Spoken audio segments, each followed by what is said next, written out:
Olá pessoal, nessa aula nós iremos ver agora o amplificador inversor.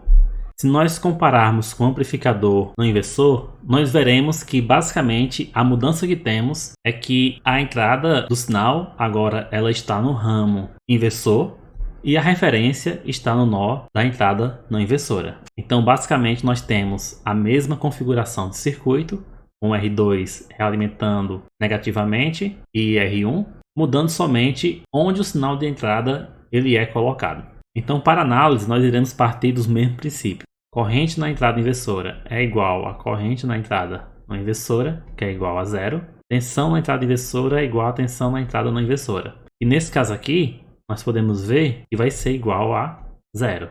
A minha referência ela está na entrada não inversora. Temos aqui uma corrente I1, temos aqui uma corrente I2. Essas correntes fazem parte desse nó, bem como a corrente da entrada não inversora. E temos, por lei de Kirchhoff das correntes, que I1 é igual a I2, por essa corrente aqui ser zero. A soma das correntes que entram no nó é igual à soma das correntes que saem do nó.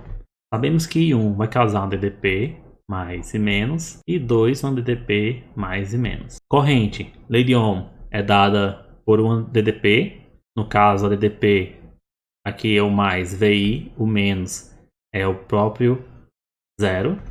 Então temos VI menos zero dividido pela resistência R1. Igual I2, nós temos 0 menos V0, 0 menos V0 dividido por R2. Então temos que VI sobre R1 é igual a menos V0 sobre R2. Ganho de tensão.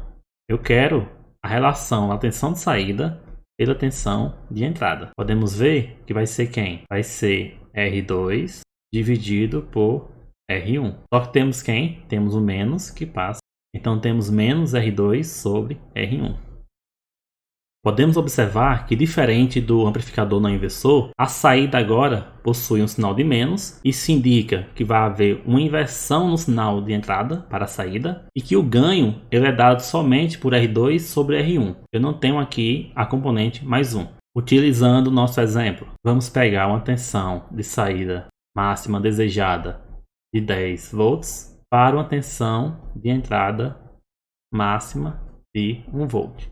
Então, meu ganho de tensão vai ser V0 máximo sobre VI máximo, e vai ser um ganho de 10. E esse ganho ele é igual a menos R2 sobre R1.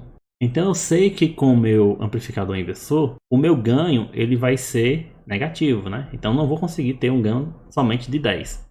Eu vou ter um ganho de 10, porém, com um sinal negativo. Então, eu vou ter um ganho de menos 10. Então eu tenho que o meu R2 tem que ser igual a 10 vezes R1. Nosso exemplo, se colocarmos R1 igual a 1K, o nosso R2 tem que ser igual a 10K.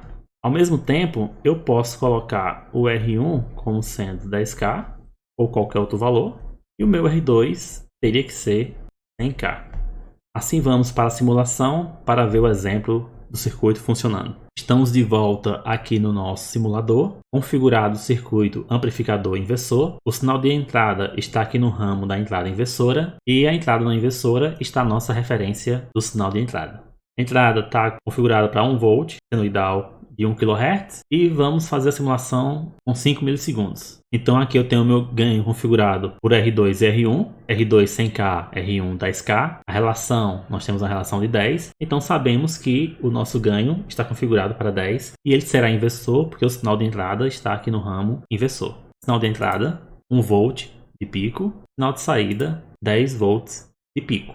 Podemos observar que enquanto a entrada ela está positiva, a saída está com amplificação de 10, porém com sinal invertido. Entrada negativa, saída amplificada em 10, saída positiva. Então a saída ela está invertida em relação à entrada. Isso aqui nada mais é do que uma defasagem de 180 graus. Agora irei mudar o resistor de entrada para 1K. E se eu quiser manter o ganho de 10K, eu vou aqui mudar o meu R2 para 10K. Continuo com ganho de 10, porém agora com valores diferentes. Então, para o ganho, o que importa para a gente é a relação entre R2 e R1, não os valores nominais. Simulando, a saída continua amplificando 10 com sinal invertido. Só que aqui nós vamos ver que essa resistência de entrada, a sua escolha, ela é importante para o amplificador inversor. Pois bem, nós sabemos que a impedância de entrada ela será dada pela tensão de entrada dividido pela corrente de entrada. A corrente de entrada é essa corrente aqui. Ou seja, a corrente de entrada basicamente é a corrente que passa por esse resistor. Pelo conceito de terra virtual, nós sabemos que esse nó ele é igual a zero. A corrente de entrada é basicamente a corrente que passa somente por esse resistor. Então, a impedância de entrada ela é dada por R1. Por isso que a sua escolha ela é importante. Então, para termos uma impedância na entrada desse circuito alta em comparação com a impedância do sinal de entrada, essa resistência ela tem que ser proporcionalmente bem mais elevada que a resistência da fonte do sinal de entrada. Vamos ver isso na simulação. De volta à simulação, vou aqui colocar uma análise AC, década, 100 pontos por década, começando em 0.1 Hz até 10 MHz. Fonte vai ser um sinal AC, amplitude 1, rodar a simulação. Tensão de entrada, corrente de entrada. Vou tirar aqui a fase. Vamos pegar a corrente e dividir a tensão de entrada pela corrente de entrada. Então vemos aqui que temos um ganho em baixa frequência até em torno de 2 kHz, da ordem de 60 decibéis, que nada mais é do que 1000, que é justamente o valor do nosso resistor de entrada. Assim, temos que a impedância vista por essa fonte é basicamente a impedância vista por esse resistor. Em frequências mais elevadas, começa a ter influência do ganho do operacional. Vamos ver aqui linear. Vou reduzir a frequência para podermos ver melhor. Irei colocar aqui para 100K, 100 kHz, simulando. Então podemos ver aqui que temos uma resistência de 1 kΩ, que é a impedância de entrada da fonte. Se mudarmos aqui a resistência de entrada para 10, temos aqui um valor de 10 kΩ. Assim sabemos que, diferente do amplificador não inversor, a impedância do sinal de entrada vai ser dada predominantemente pela resistência R1. Vou colocar aqui R1 100K, temos 100K.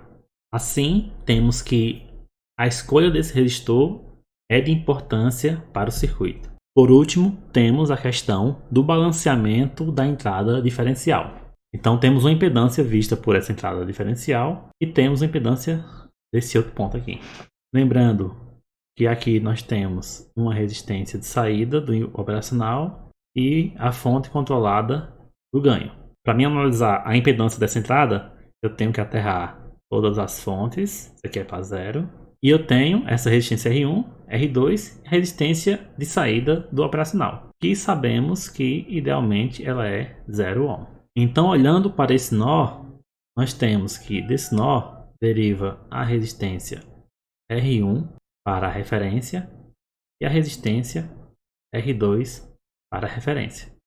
R1 e R2. Sendo assim, desse nó vem que a impedância da entrada inversora é igual a R1 em paralelo com R2, ou seja, o produto pela soma. Então, nós queremos que essa impedância vista pela entrada não inversora, ela seja igual à impedância da entrada inversora. Vamos chamar esse valor de RB, ele tem que ser igual a R1 vezes R2 dividido por R1 mais R2.